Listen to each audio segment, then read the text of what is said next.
Sí. Digamos que Dios, nunca mejor dicho, a veces escribe derecho en renglones torcidos y él se empeñó en que así fuera. ¿Y cómo es que tu madre no abortó?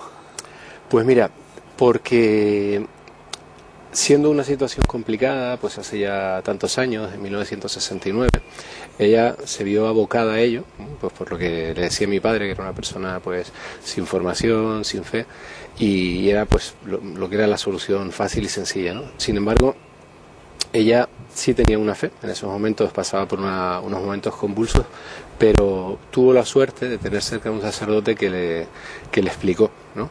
que ese día, que ese hijo que esperaba, pues un día de alguna forma daría sentido a su vida, ¿no? Que no tenía que quedarse en el hoy, sino pensar en el mañana, y tuvo la valentía de seguir adelante contracorriente absolutamente, cambiar de lugar, dejar el trabajo y apostar todo a una carta, a esta carta. ¿Tú a tu padre lo conociste? Pero muy poquito tiempo, o sea, tengo vaguísimos recuerdos de él. Y hay un momento en tu vida en el que tú vas en búsqueda de tu padre. Efectivamente, llegó hasta mí de una forma muy insospechada una carta de un banco en el que venía un dato a través del cual le pude localizar, a través de un amiguete que tenía acceso a información y tal. Y me vine a Madrid, me tiré en paracaídas por aquí, tiré de ese hilo, tiré de esos datos y la sorpresa fue que no me encontré con él exactamente, sino con alguien que se llamaba igual que él, pero que era uno de sus hijos. Uno de tus hermanos. Efectivamente. Entonces fue una situación de lo más surrealista y estuvimos ahí, echamos un par de horas en una cafetería junto con Lola, mi esposa, y junto con nuestro inseparable Jesús Poveda, que hizo ahí un poco de enlace en aquel momento. Fue muy curioso pues descubrir cómo, además de que nos contara pues cómo había sido su historia y me contara muchas cosas muy bonitas para mí, descubrir pues cómo con esa persona pues había una serie de rasgos, de gestos, de cosas heredadas, genéticas supongo, pues que eran iguales, ¿no? La forma de mover las manos, expresiones de la cara, y no nos habíamos visto en la vida, ¿no? Lola me lo recordaba con mucha gracia. Y bueno, lo curioso fue que al despedirse, después de un principio tenso y un desarrollo... Pues, porque él no sabía quién eras tú. Él en concreto sí, era el único que sabía de mí y de mi existencia, ¿no?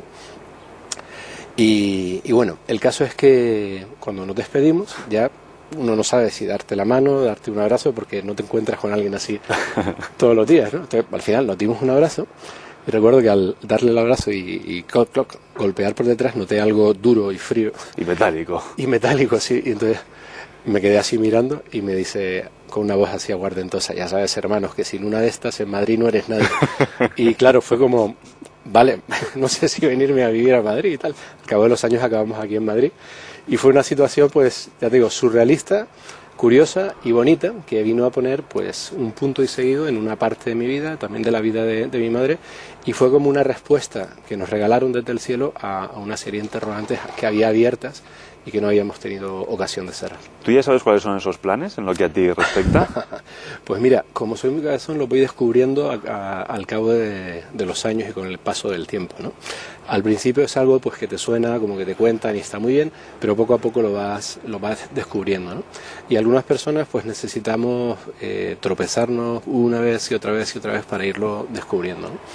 Y yo ha sido pues en estos últimos años donde realmente lo he ido viendo, a base de ir perdiendo cosas materiales, mis empresas, de ir a la ruina, de perder una serie de cosas, de tener que venirnos a Madrid con una mano delante y otra detrás, después de haber tenido unas empresas que iban muy bien en Canarias, pues llega el momento en que te das cuenta que es que Dios está llamando a tu puerta y te está diciendo: pero no seas idiota, si el mayor tesoro ya lo tienes en casa, lo tienes en tu familia y eres rico, muy rico, ¿no? Entonces para mí ha sido el ir descubriendo a mi esposa, a cada uno de mis hijos, y a que todo ese regalo, esa riqueza de que es el amor de Dios, lo tenía en casa, pero simplemente yo estaba mirando para otro lado. ¿Qué pasa en Medjugorje? Que todo el que va vuelve de aquella manera. Pues dicen que la Virgen María se aparece allí desde 1981, ¿no? Yo te reconozco que nunca fui un fan de las apariciones, que me sonaba a rollo de abuelas: ay, mira, la Virgen se aparece en tal sitio, en tal otro, y me sonaba bastante antipático en general. Pero yo empecé a comprender lo que pasaba en Medjugorje a través de la experiencia de un amigo que estaba hundido en lo más hondo de lo hondo y que en cuestión de una semana regresa de un viaje allí al que va por trabajo absolutamente transformado. Solo ver su cara antes y después significó que ahí pasaba algo, ¿no? Y lo más significativo, pues no, o sea, fue que no era como cuando uno se va, pues, a un retiro o algo en el que viene encendido y al cabo de un mes se le ha pasado, sino que eso iba a más y a más, iba aprendiendo esa llama, ¿no? Y se iba haciendo de verdad en su vida, ¿no? A mí me despertó la inquietud, la curiosidad, y al cabo de unos meses pues tuve la oportunidad de ir. ¿Qué ocurre? Que yo creo que realmente no es que se aparezca la Virgen, sino que está presente allí, que aquello es un lugar, como decía alguien, donde el cielo y la tierra se juntan con la punta de los dedos y donde se reciben muchísimas gracias, que las puedes recibir aquí, claro que sí, pero que allí te las dan de una forma concentrada. ¿Y cómo era tu vida antes de Medjugorje? Tu vida de fe. Pues era una vida de un cristiano, iba a decir medio, pero no, de un cristiano mediocre, de pensar que me lo sabía todo porque tenía una buena base formativa, de que era muy buena gente pues porque hacía mis horas de misericordia, trataba bien a la gente, tenía una familia numerosa y tal, y me creía un poquito Superman, ¿no? Pero al llegar allí me di cuenta de que no había entendido nada, de que no se trataba de hacer cosas, se trataba de ser. Se trataba de ser, de reconocerte como hijo de Dios, de descubrir realmente esa vocación al amor y lo que significa, y de que la Virgen te da ahí una serie de herramientas a través de sus mensajes, pues te invita a la oración, a vivir la Eucaristía, a leer la palabra, a ayunar, al rezo del rosario, pero no como una meta. O sea, esas normas entre comillas no son tu meta, son un medio ¿para qué? Para llevarte al cielo. O sea, la Virgen te quiere llevar a su Hijo, a Jesús en la Eucaristía. Y eso nos recuerda que lo tenemos aquí en cada sagrario y mucho más en Madrid, ¿no? Que está llenito de iglesias. Entonces se trata un poco de ese mensaje de la Virgen, esa llamada a la santidad que nos hace a fecha de hoy, llevarla luego a tu vida diaria, ¿no? Y que tu casa, el centro de tu casa, digamos, no sea la tele, por ejemplo, sino que sea un pequeño altarcito, pues donde esté ella, donde esté la palabra de Dios, la Biblia abierta, que es el mismo Cristo vivo, y que tú puedas beber, te puedas alimentarte, y que toda tu vida, cada hora de tu día, pues se convierta realmente en oración, ¿no?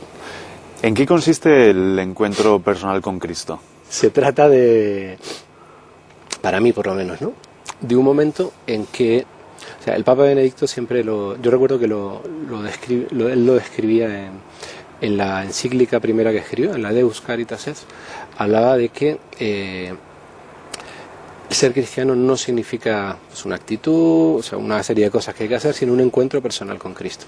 Entonces yo eso lo viví allí en Medjugorje, ¿no? Y para mí fue un momento en el que yo me puse a tiro y Él vino a mí. Él vino a mí significa que atravesando las tres dimensiones de mi persona, es decir, la parte espiritual, la parte psíquica, la parte corporal, me llené de Él, ¿no? Entonces, sí es verdad que no lo puedes describir porque es demasiado bonito como para ello, ¿no? Pero es tener por un momento la certeza de que Jesús está vivo, está en ti, te ama, te abraza, te adora, y eso es lo más grande, ¿no? En ese momento se podía pasar lo que fuera, ¿no? Entonces, para mí ese momento fue un antes y un después. Fue un momento de conversión que luego también comprendí que no significaba, bueno, me he convertido y ya está, Anches Castilla, porque tu vida sigue siendo la misma, en el sentido de que tienes las mismas responsabilidades, los mismos problemas o incluso más, pero hay algo en ti que cambia la forma de ver las cosas, ¿no? La mira ya no la tienes aquí, la tienes allí completamente. Sabes que tienes un padre y una madre, la Virgen, que están cuidando, velando por ti, que perdonan absolutamente todo, y eso que de pequeño podías haber aprendido un poco de carretilla, por el catecismo, por lo que viste en casa, lo vives de verdad, lo haces tuyo, y en ese momento realmente pues cambia todo. Si te dan a elegir entre la Virgen de Medjugorje y la de Guadalupe, ¿te ponen en un aprieto? En absoluto, simplemente cambian un poquito el look, ¿eh? Pero si hacemos así y la superponemos las dos imágenes, nos damos cuenta de que es exactamente la misma y de que hay muchísimos paralelismos entre la una y la otra, ¿no? Ambas vienen a poner paz en los corazones de un mundo que está dividido.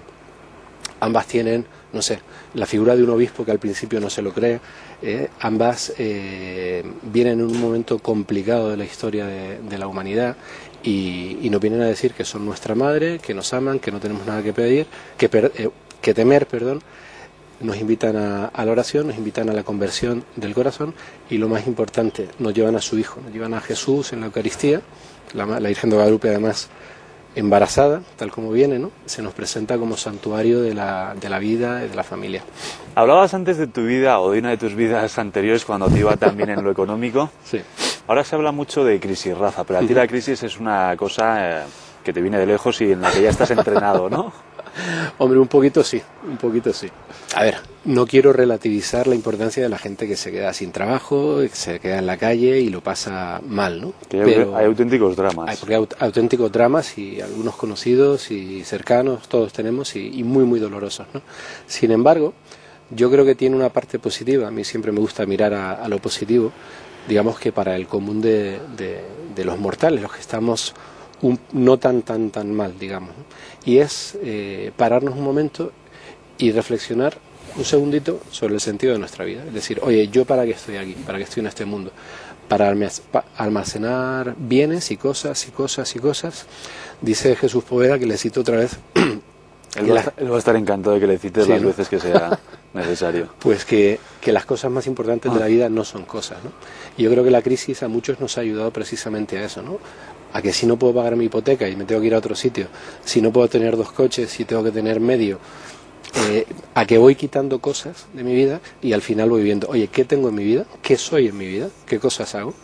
Y al final mucha gente está descubriendo precisamente en la familia, pues que ahí tenemos la mejor garantía de poder ser feliz teniendo 3 cosas para vivir, ¿m? De ese cariño incondicional. Hay mucha gente, yo estoy conociendo gente también que redescubre su matrimonio, que redescubre a sus padres, porque, oye, que me quedo en la calle, pues vente para acá, ¿no? Y muchas trabas, muchas heridas, muchas pegas, pues están quedando un poquito en segundo plano y se está yendo a lo importante, ¿no? Por tanto, la crisis tiene una parte lamentable, penosa, tremenda y que hay que solucionar, pero hay que, yo diría, fijarse en lo positivo, en la oportunidad que nos brinda en ese sentido. Y en tu caso concreto, lo positivo está formado por tu mujer y por ¿cuántos hijos? Por 6 hijos y 3 en el cielo, como ellos siempre se encargan de recordar. 6 aquí y 3 arriba. Y 3 arriba, efectivamente, sí. Y a Lola, tu mujer, cuando la conociste, no era precisamente congregante mariana, ¿no? No. Nos conocimos no en la facultad, sino en la cafetería de la facultad. Sí. O sea, el sitio más interesante de cualquier facultad para todo el que haya ido a la universidad, ¿no? Y yo acababa de tener una relación pues con una chica durante 6 años y estaba en el momento de no querer saber nada de novias, absolutamente. Y no de novias, pero sí de mujeres. He hecho de novias, no quería saber nada de novias. Y lo van a escuchar mis hijos hasta por favor. Y de repente pues apareció ella y estaba allí, y hay veces que el amor no lo puedes explicar, que surge de una forma que... Y digamos que en muy poquito tiempo, en una cuestión de días, yo empecé a sentir y a saber cosas de ella, ¿no? Le pedí salir.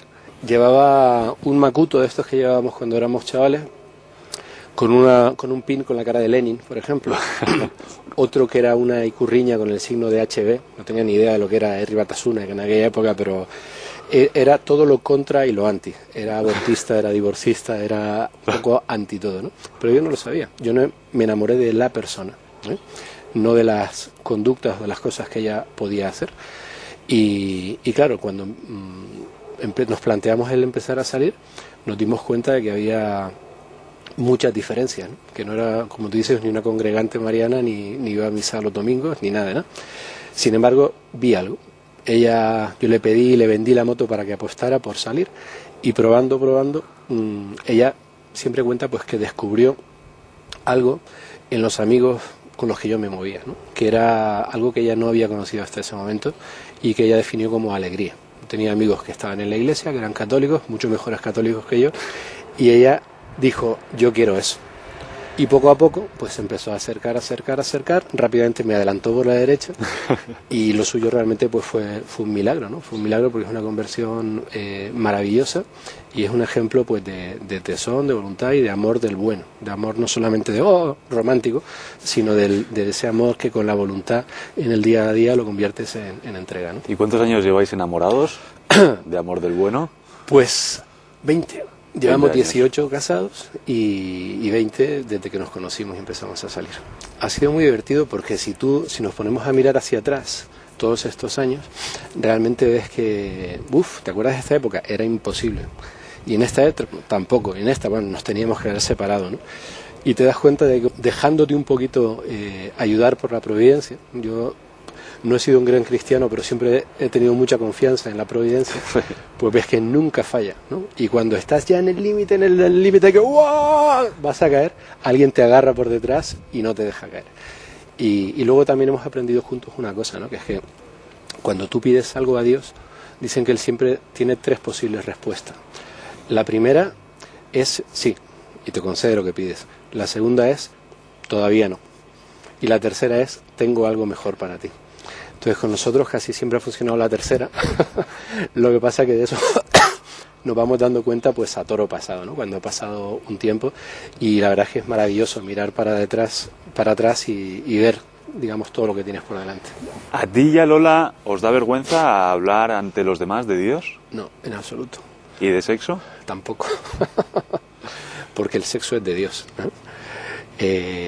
No nos da vergüenza hablar de Dios ni de sexo porque nos lo creemos, porque sabemos que es verdad y porque hemos descubierto pues que en la sexualidad se revela una de las mayores maravillas que Dios ha querido para el hombre, ¿no? O sea, el mayor acto de amor entre un hombre y una mujer está en ese altar del matrimonio que es la cama, es esa entrega. ¿Qué pasa? Que la sexualidad pues se ha banalizado y se la trata de convertir en lo que no es, en algo pasajero, en algo solo corporal. También funciona en esas 3 dimensiones, como yo te decía antes, y es algo realmente precioso, apasionante, y que bien vivida en un matrimonio pues es como el buen vino que yo siempre comento, ¿no? Que a medida que pasa el tiempo es mejor, y no solamente es una cuestión pues solo para tener hijos o solo para... No, es un regalo que da Dios a los esposos, y que si eso está bien vivido y se hace pleno, Él se hace presente ahí. Yo siempre lo cuento, ¿no? Igual que cuando se celebra la misa y el sacerdote hace ese momento de poner las manos así y desciende el Espíritu Santo, también cuando el esposo y la esposa están en ese abrazo conyugal en la cama, desciende el Espíritu Santo. Entonces algunos se lo cuentan y dicen, joder, quita, a mí no me metas a nadie, pero es verdad y es una maravilla. Y la mejor forma de amar a tus hijos no es olvidarte de tu esposo, de tu esposa. Tú ven para acá bonito. No. Es a través del amor a ella y el amor a él. Así es como llega verdaderamente bien el amor a los hijos. A Juan Pablo II no le hubiera escandalizado nada de lo que estás diciendo.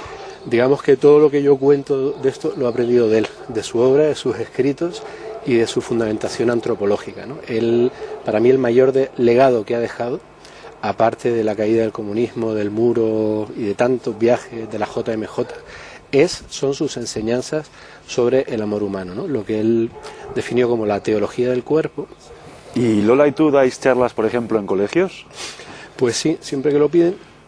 Es algo que, como te decía, no es que no tenga vergüenza, sino que es algo que te sale solo, ¿no?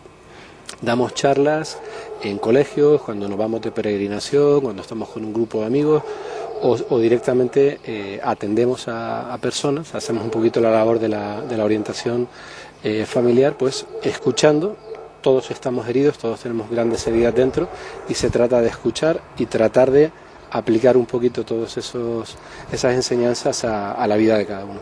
Pero eso mismo, a hablar de sexo en los colegios, es lo que quería hacer el zapaterismo a través de asignaturas como, por ejemplo, educación para la ciudadanía, ¿o no? Algo así. ¿Qué ocurre? Que con un sentido absolutamente distinto, ¿no? El punto de vista de la antropología adecuada, la que plantea Juan Pablo II, es que el hombre tiene una naturaleza determinada, atravesada por esas 3 dimensiones que comentaba antes, y que tiene una llamada al amor. El hombre está hecho por amor y para amar, como un reflejo de un amor primero que es el amor de Dios, ¿no? Lo que querían hacer otros a través de esa asignatura es algo que no tiene absolutamente nada que ver, ¿no? Y que va en una línea ideológica completamente distinta y que no pasa por el amor, sino que pasa por el utilitarismo. Y al final son unos amores falsos que dejan vacíos tremendos en la persona, que no la planifican, que no la hacen feliz. Tu tío pusiste activamente o casi activistamente a Educación para la Ciudadanía, la ley del matrimonio homosexual y tantos otros proyectos del zapaterismo. ¿Hay que tener cuidado con el activismo? Hay que tener cuidado con el activismo. Hay una frase que a mí me gusta mucho, que sigue en esta línea de las 3 dimensiones, que es que cuando cambias tu pensamiento, cambian tus sentimientos, cuando cambias tus sentimientos, cambia tu conducta, ¿no? Si solo nos quedamos en hacer cosas, estamos siendo como los niños. ¿Qué te mueve? Pues algo que me da mucha rabia, una emoción, un tal. No, tenemos que pensar. ¿Qué quiero decir con esto? Que ese proceso en el activismo también lo tenemos que dar. Nuestro activismo tiene que ser un fruto de una vida interior, de una oración, de un escuchar, que venga de arriba abajo, y como fruto hay que hacer cosas. Cuando uno cae solamente en hacer como una reacción contra, nos dejamos una parte importante. Y eso muchas veces, por desgracia, ocurre, ¿no? Yo he sido muy activista durante muchos años de mi vida y con el paso del tiempo vas madurando y dándote cuenta de que todo eso tiene que tener un sentido e, insisto, tiene que ser el fruto de algo mucho más importante. ¿Es casual que los ataques a la Iglesia fueran de la mano de los ataques a la familia? Por supuesto que no. Antes hablábamos de las similitudes entre la Virgen en Medjugorje, Guadalupe. En ambos casos, su gran preocupación es la familia. Dios es familia, mediante ese amor de Trinidad, y la familia es un reflejo estupendo y querido por él de lo que es ese amor trinitario, ¿no? Entonces, se sabe perfectamente que donde la fe vive, donde la fe se transmite, donde la fe crece y contagia a toda la sociedad, es precisamente en la familia. ¿Qué mejor que destruir la familia, que convertirla en lo que no es, llegando a la esencia del corazón de las personas para destruir aquello que es el enemigo, ¿no? Y quién está detrás, pues lo tenemos claro.